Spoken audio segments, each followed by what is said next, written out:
Será que realmente Cristo foi feito um pouco menor do que os anjos? Será que hoje eu preciso ter milagres para que possa comprovar a veracidade do Evangelho? Será que realmente Cristo ele é o nosso sumo sacerdote, sendo que ele não é da tribo de Levi, sendo ele da tribo de Judá? Essas e outras questões serão respondidas nesta videoaula, então não percam!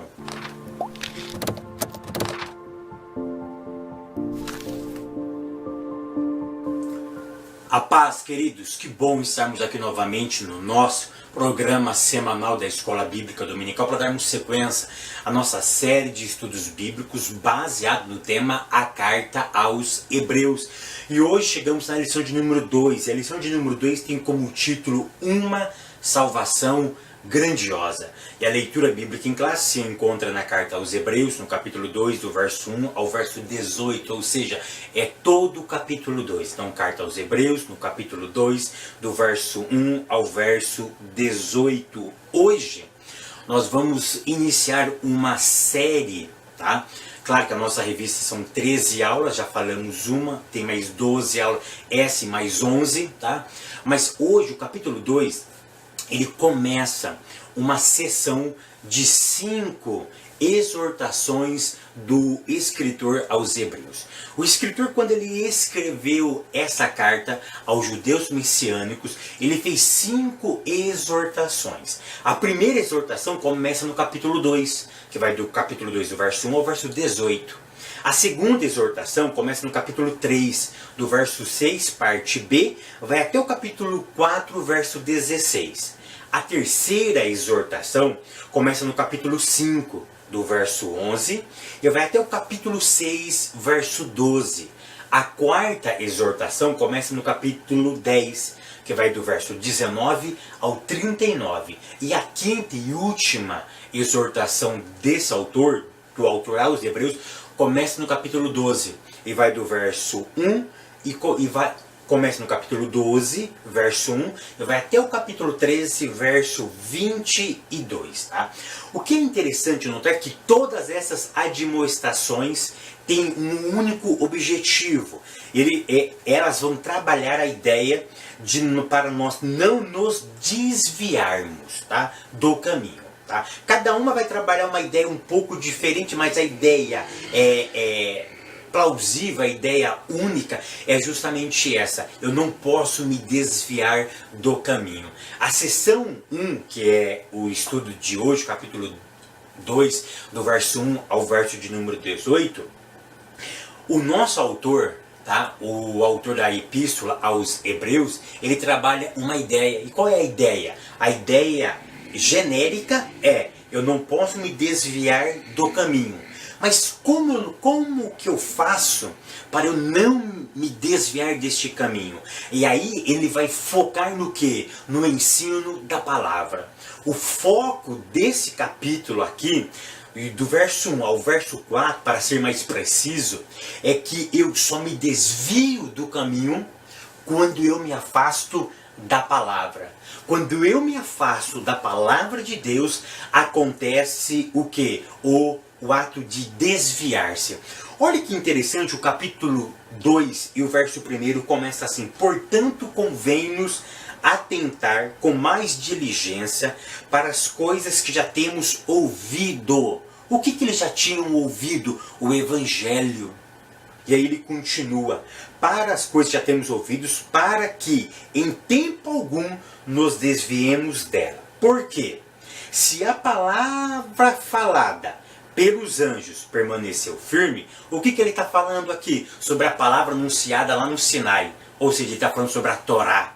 Tá? Uma outra coisa que eu quero salientar aqui é que eu ouvi algumas aulas da Carta aos Hebreus e eu fiquei assim, estarrecido da falta de conhecimento de muitos professores militando nessa área, militando na Carta aos Hebreus.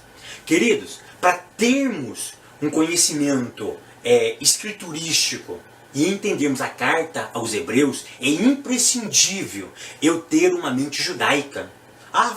Verdade, se eu não conseguir entender ela na mente judaica, eu prejudico a sua interpretação.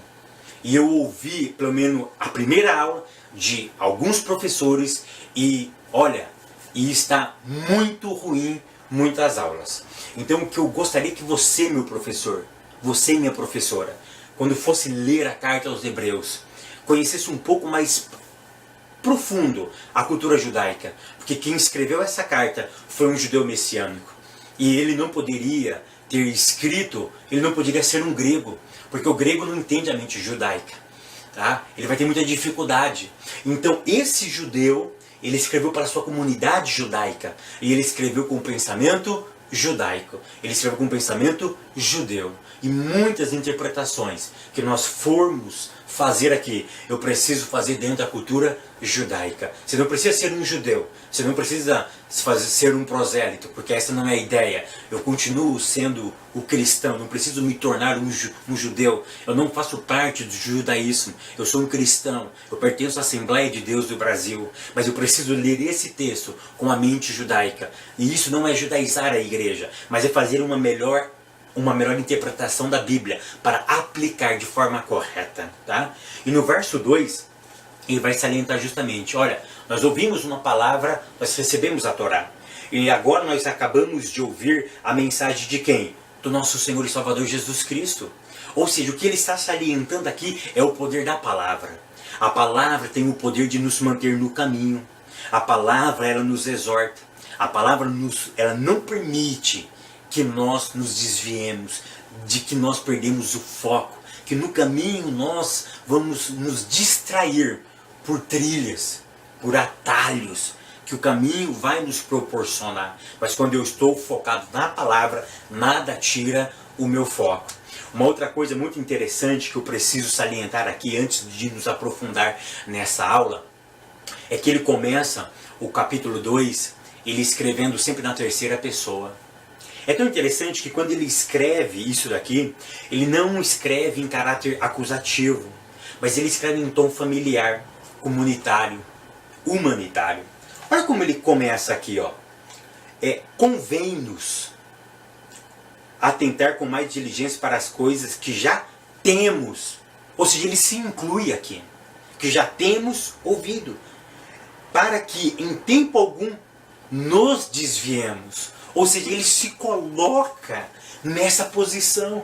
Ele está dizendo o seguinte: se eu também não observar a palavra escrita, aquilo que o Eterno já falou conosco, eu vou perder o foco, eu vou me desviar. Eu acho isso fantástico. Eu acho isso fantástico. Professor, professora, se coloque na posição do seu aluno.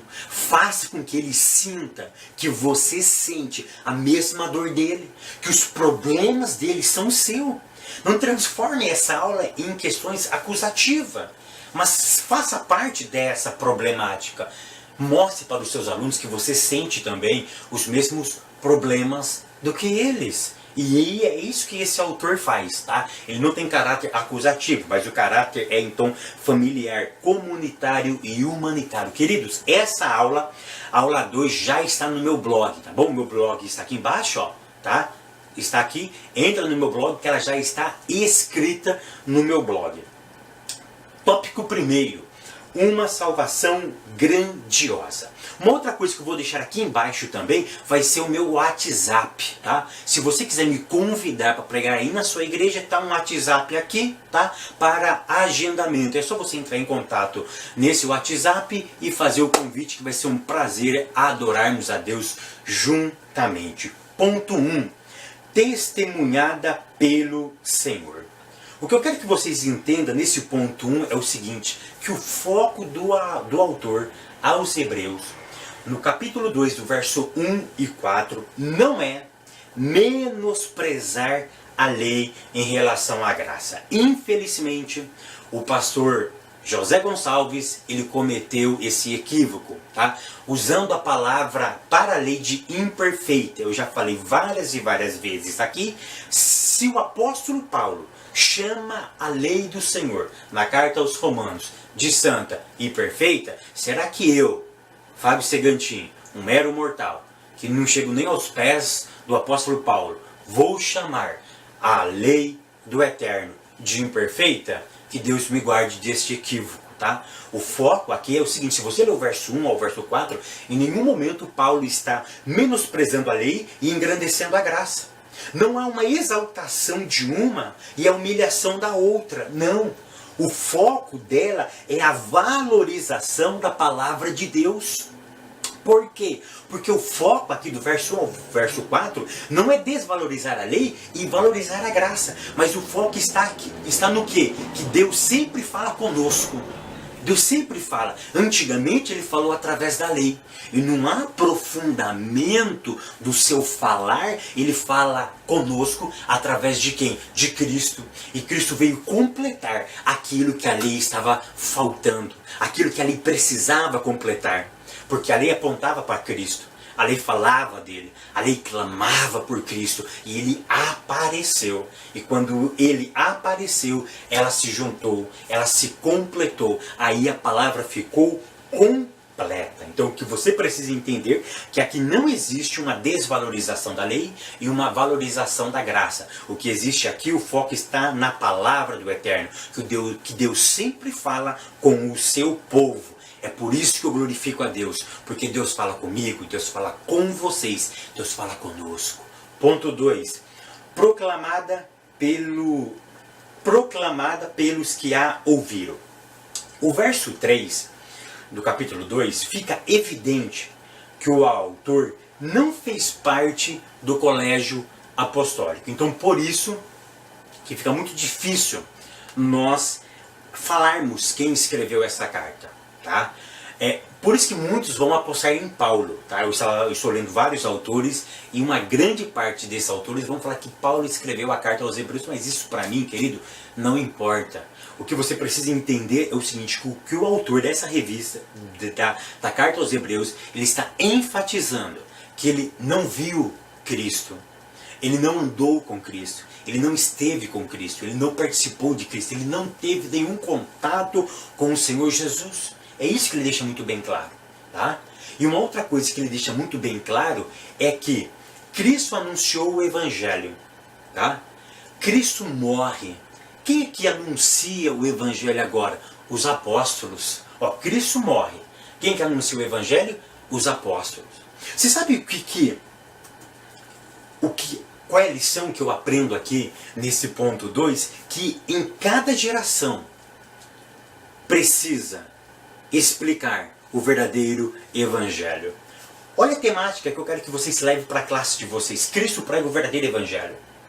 Os apóstolos pregam o mesmo Evangelho de Cristo, que esse homem, quando chega a ele, por intermédio dos discípulos, ele, olha que interessante, ele atesta que seria o mesmo Evangelho pregado por Cristo. Eu não sei te dizer exatamente quantos anos se passaram, mas uma coisa eu posso te garantir, após a morte de Cristo, os discípulos pregavam o mesmo Evangelho. Sabe o que isso significa? Que cada geração precisa anunciar o Evangelho que Cristo anunciava. Queridos, agora o ponto 3. O ponto 3 diz assim, confirmada pelo Espírito Santo. Aqui o autor ele nos mostra o quê?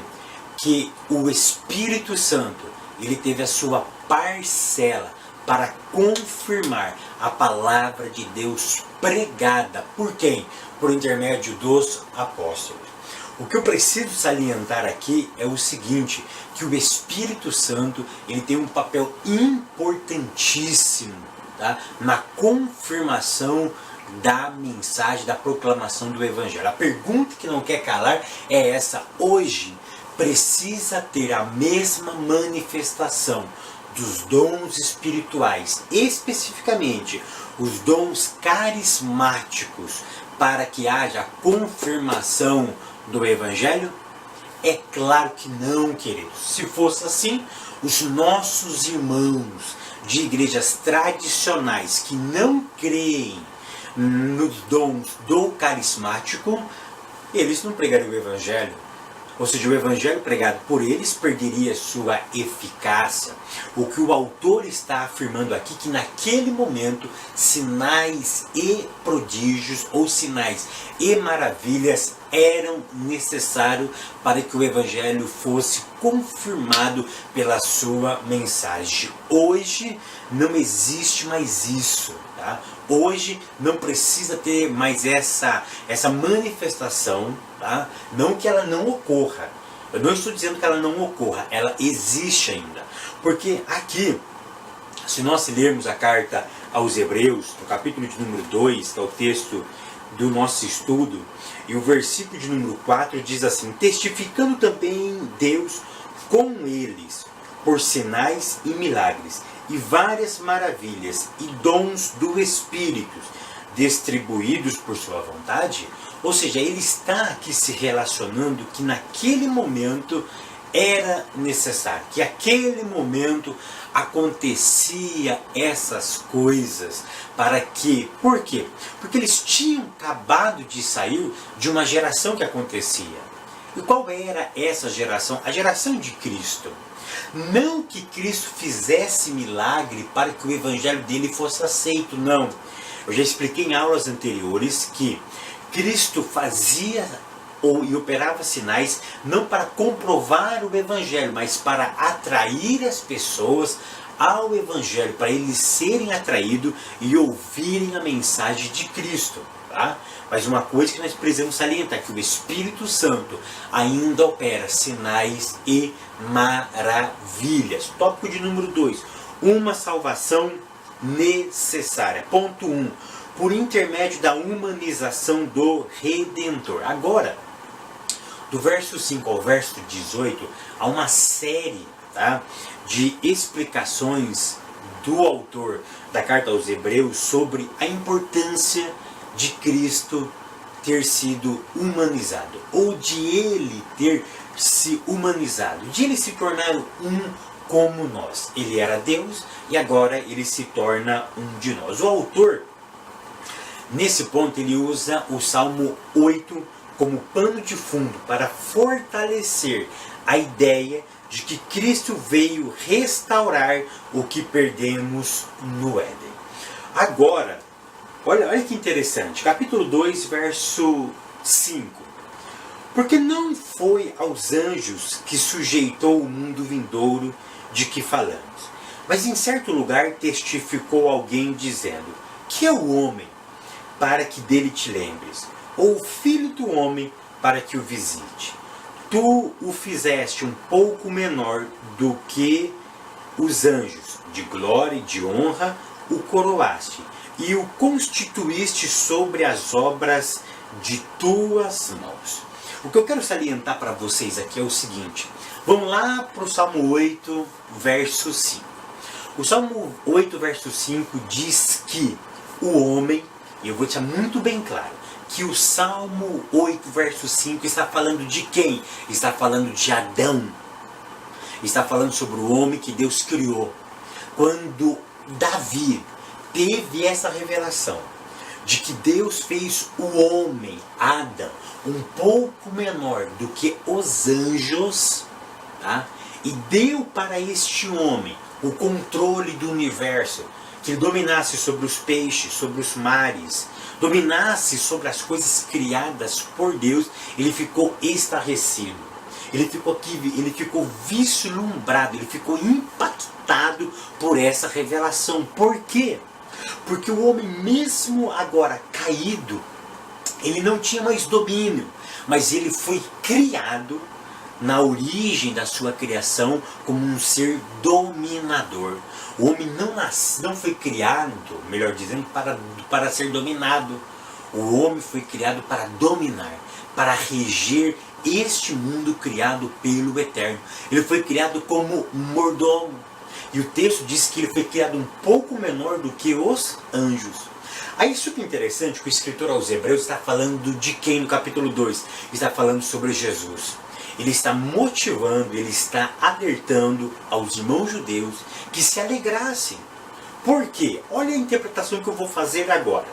Ele está motivando que aqueles judeus que estavam desanimados, não era para ele ficar desanimado. Por quê? Porque esse judeu sabia da fragilidade humana.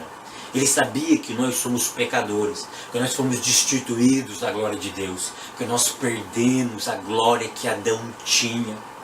Mas agora ele está nos informando que o Cristo, que viveu entre eles, ou pouco antes dele, que tinha vivido há pouco tempo como homem e não como divino, que perambulou nas terras de Israel, era um homem como eles. E Deus o fez, presta atenção, um pouco menor do que os anjos. A minha pergunta é, Jesus era menor do que os anjos, sim ou não? Presta atenção, como ser divino não, mas como ser humano ele foi criado um pouco menor do que os anjos. Por quê? Olha que interessante, no Salmo de número 8, verso 5, usa a expressão um pouco menor. A expressão hebraica só dá esse entendimento, que é um pouco menor mesmo. Alguém que é inferior a alguma coisa. Neste caso, o ser humano, Adão, foi feito um pouco menor do que os anjos. Ok? Agora, o autor aos Hebreus, usando o Salmo 8, verso de número 5, ele é interessante. Vamos ler o capítulo 2, verso 7 da carta aos Hebreus. Tu o fizeste um pouco menor do que os anjos, de glória e de honra o coroaste, e o constituíste sobre as obras das tuas mãos. Verso 9. Vemos, porém, coroado de glória e de honra, aquele Jesus, que fora feito um pouco menor do que os anjos. Olha que interessante. O autor aqui ele está usando ele está usando o Salmo 8, verso 5. Eu volto a repetir. Quem escreveu essa carta foi um judeu. E ele não poderia deturpar o texto em hebraico. E a expressão um pouco, lá no hebraico, não poderia ser interpretado de uma outra forma. A questão ali é de inferioridade. Aí o autor, no capítulo 2, no verso 7, ele usa o mesmo trecho do Salmo 8, verso 5. E no verso 9, ele me afirma que Cristo era um pouco menor. Aí eu acho muito interessante, por quê? Porque o nosso autor, na nossa revista, ele usa um termo em grego. E esse termo em grego, para a expressão um pouco menor, ou um pouco, dá duas ideias. Olha que interessante, no hebraico só dá uma ideia, um pouco, ou seja, a ideia de inferioridade. No grego não. O grego dá a ideia de duas coisas. Dá a ideia de um pouco de inferioridade, ou também ele dá a ideia de um curto período de tempo. Aí o escritor aos Hebreus, que era um judeu, e ele sabia fazer midrash, o que ele fez? Ele fez um midrash. Ele fazia um midrashim. Ele fez um midrash. O que é midrash? São interpretações de textos diferentes. O que ele fez? Ele pegou o hebraico, que só dá a ideia de inferioridade, e pegou o grego, que dá a ideia de um curto período de tempo. Aos Hebreus, capítulo 2, verso 7, ele diz o seguinte, olha, a questão aqui é inferioridade sim. Aí no verso 9, ele está falando sobre quem? Olha que interessante, do verso 7, ele está falando sobre a criação do homem. Ele está falando sobre a minha e a tua criação. Agora no verso de número 9, ele fala sobre a criação de quem? De Jesus. E ele usa a expressão um pouco menor, mas no original grego é por um curto de tempo. Qual é a midrash que ele está dizendo? Que ele está falando o seguinte: Cristo, que era divino, por um curto período de tempo, de aproximadamente 33 anos, ele se fez menor do que os anjos. Porque como Deus, ele é superior, como Deus, ele é criador dos anjos. Olha que interessante, como homem, os anjos o serviu. Como Deus, ele era senhor dos anjos. Agora os anjos estavam o servindo. Ou seja, por um curto período de tempo, ele foi feito menor do que os anjos. Ele foi feito inferior aos anjos. Sabe por quê? Primeira coisa, anjo não morre. o Senhor Jesus iria morrer como de fato ele morreu. Ou seja, ele foi criado por um curto período de tempo inferior aos anjos. É essa a ideia que o autor aqui, sendo um judeu, ele aplica esse conhecimento da cultura grega também para mostrar para os seus contemporâneos de que nós, seres humanos frágeis, inferiores aos anjos, Jesus, por um curto período de tempo, se fez inferior aos anjos para nos mostrar que era possível vencer nesta vida como homem. Foi isso que Cristo veio provar para nós. Cristo veio provar para mim e para você que era possível o homem vencer. Por isso que ele venceu. Foi por isso que ele venceu. E é por isso que ele termina o capítulo 2, lá no verso 18, dizendo: se nós somos tentados, nós não precisamos temer, porque teve alguém que passou pelas mesmas dificuldades e hoje pode socorrer aqueles que são tentados. Queridos, agora o ponto 2. Por meio do sofrimento do Redentor. O sofrimento de Cristo recolocou o homem na sua posição originária. Olha que interessante, o sofrimento de Cristo colocou o ser humano na sua devida posição, ou recolocou ele. Recolocou ele. Lembra que eu acabei de falar sobre o Salmo 8, verso 5, e Hebreus 2, verso 7 e o verso 9? Cristo, através do seu sofrimento, colocou nós na posição que nós nunca deveríamos ter saído, mas que o pecado, como intruso, tirou isso de nós. Então preste atenção, o sofrimento de Cristo nos recolocou na nossa posição originária. E aqui eu acho muito interessante que o sofrimento dele, olha que interessante, Hebreus 2, verso 9, que na verdade não é um pouco menor, mas é por um curto período de tempo. Um curto período de tempo de sofrimento nos garantiu eternidade com ele. Olha que interessante, eu não posso medir o meu sofrimento, que é temporário, mediante aquilo que eu vou passar na eternidade com ele. Querido, o que eu quero que você leve para a classe é o seguinte: por um curto período de tempo, ele garantiu uma eternidade, não longe dele, mas pertinho dele. Sabe o que eu quero ensinar para vocês, ou relembrar vocês? Que esse curto período de provação da tua vida, da tua história, não há de se comparar com o peso de glória que ele tem preparado para mim e para você. Ou seja, esse curto período de tempo é incalculável mediante a eternidade que nós vamos viver com o Eterno. Isso é muito interessante, tá? Por isso que eu gostei muito dessa midrash que esse autor, que para mim é um judeu, ele fez de forma brilhante, tá? Ou, como eu posso dizer, inspirado pelo Espírito Santo de Deus. Ponto 3. Por intermédio da glorificação do Redentor. Aqui, Cristo vai quebrar um paradigma. Qual é o paradigma? O paradigma do sofrimento do justo. O crente não sofre, o crente não passa por dificuldade. Querido, eu estou gravando essa aula aqui muito ruim, vocês não têm ideia. Eu estou com diarreia, estou com fraqueza. Eu estou mais ou menos há mais de 1h30 tentando gravar essa aula. Eu paro e vou para o banheiro, ou seja, eu estou muito ruim. Ou seja, o que eu quero que vocês entendam é o seguinte, que Cristo, com a morte dele, ele quebra o paradigma do sofrimento da vida do justo. Ele sendo quem ele era, olha o que ele sofreu. E isso não menosprezou, isso não tirou o brilho da sua vida. Então preste atenção, esse teu sofrimento não é para tirar o brilho que existe em você. E qual é o brilho que existe em você? O brilho da glória de Deus. Tópico 3. Uma salvação eficaz. Ponto 1. Vitória sobre o diabo. Aqui o autor, ele deixa claro, ele exalta o que? O poder da cruz e a sua suficiência. E nos revela o poder dela.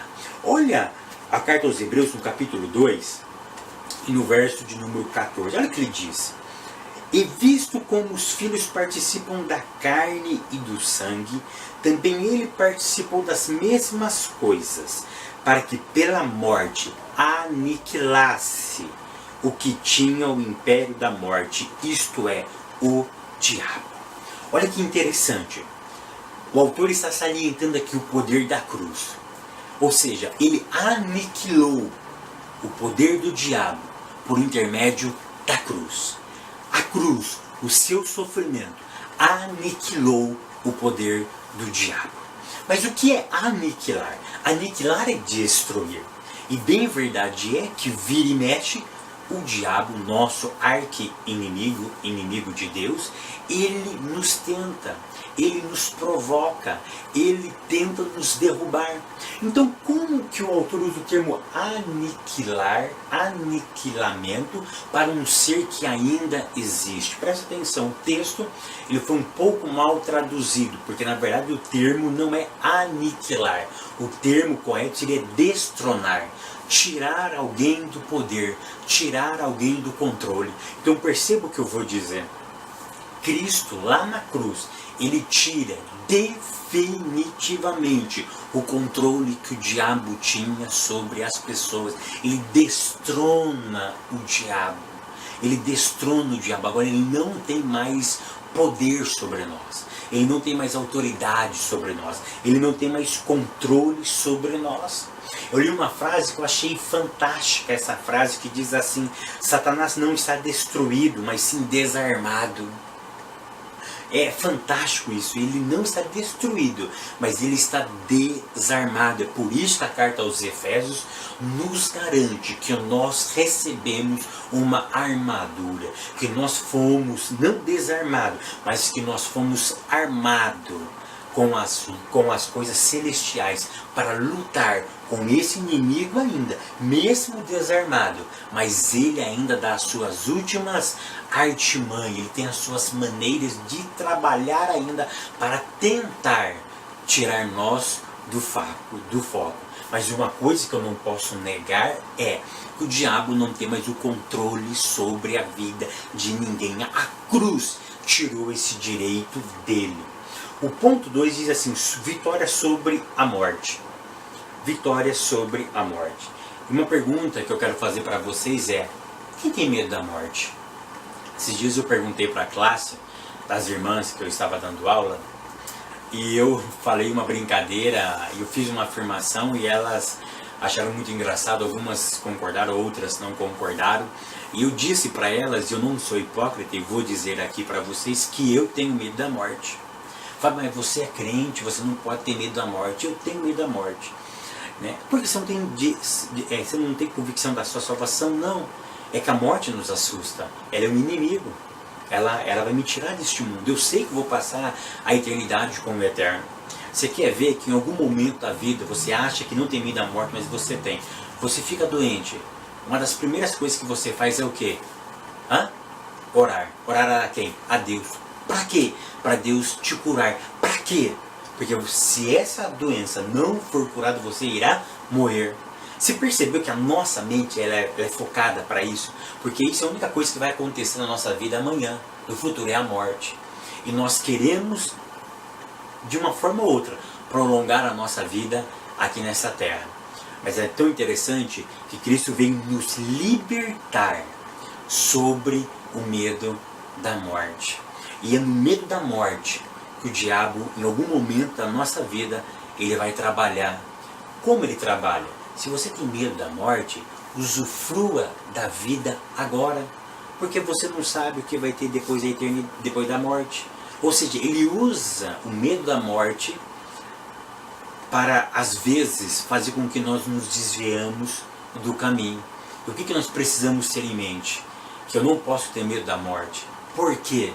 Porque a vida eterna me espera. Eu vou ter uma vida eterna com Cristo. Então, como ser humano, às vezes eu tenho medo da morte. Mas aí quando eu me apego à palavra, eu leio a Bíblia Sagrada, regozija a minha alma de ter a certeza que nós vamos morar um dia com o Eterno. O ponto 3 diz assim: Vitória sobre a tentação. Vamos ler o verso 16 e 17 que eu vou ensinar uma coisa assim fantástica para vocês. Verso 16. Porque, na verdade, ele não tomou os anjos, mas tomou a descendência de Abraão. Olha só, vitória sobre a tentação.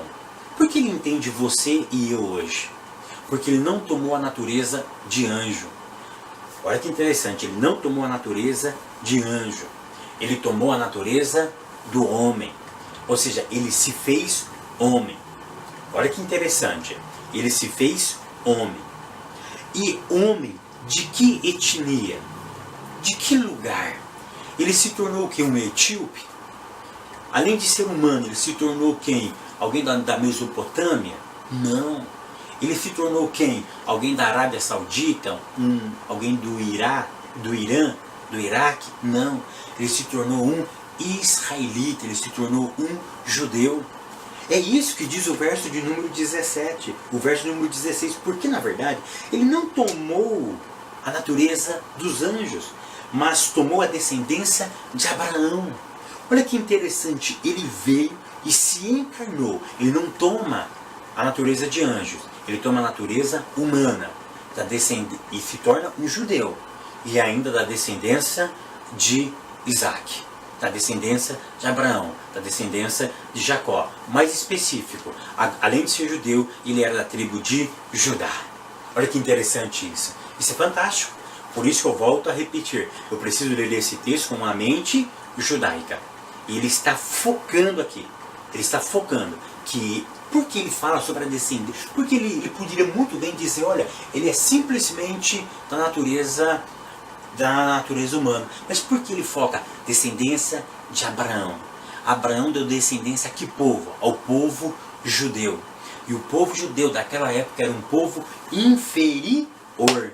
Lembra o termo um pouco menor? Ou seja, Jesus era feito um pouco menor do que os anjos. Por um curto período de tempo, ele foi inferior aos anjos. E além disso, ele foi habitar, ele se fez homem, e como um homem inferior, porque naquela época os judeus eram considerados a escória do mundo.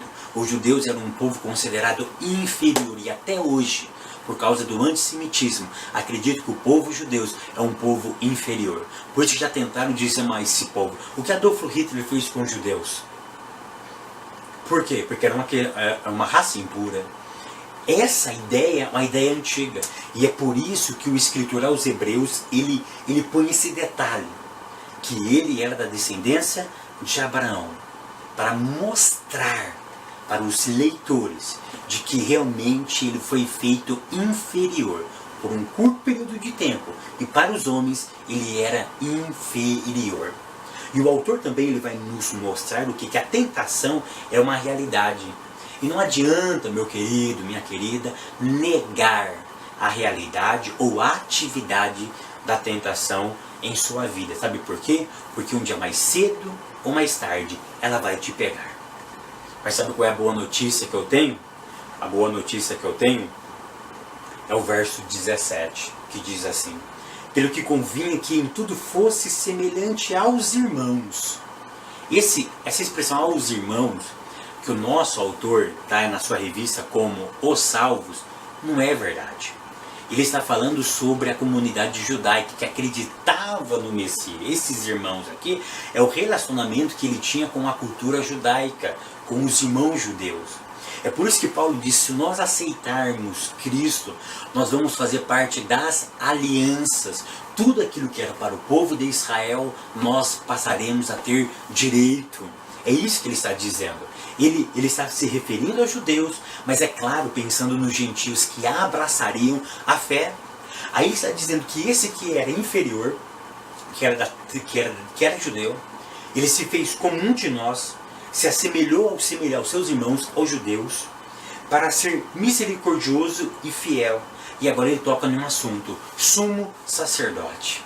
E isso foi assim, deixou os judeus estarrecidos. Por quê? Porque os judeus sabiam que para ser um sumo sacerdote, um Kohen Hagadol, tinha que ser da tribo de Levi. E ele está afirmando que ele era da descendência de Abraão, e todo mundo sabia que Yeshua era da tribo de Judá. E a tribo de Judá, ou nenhuma outra tribo, exceto os levitas da tribo de Levi, poderia ser sumo sacerdote. E aqui ele vai tocar justamente nessa ferida. Olha só, por um período de tempo ele foi feito menor do que os anjos. Ele entra num povo inferior, que é o povo judeu. Ele sente a mesma dor que os seus irmãos sentem, e agora ele vai ser o nosso sumo sacerdote naquilo que é Deus, para expiar os pecados do povo. Ou seja, esse homem que esteve entre vocês, pode ficar tranquilo que ele irá fazer a expiação pelos vossos pecados.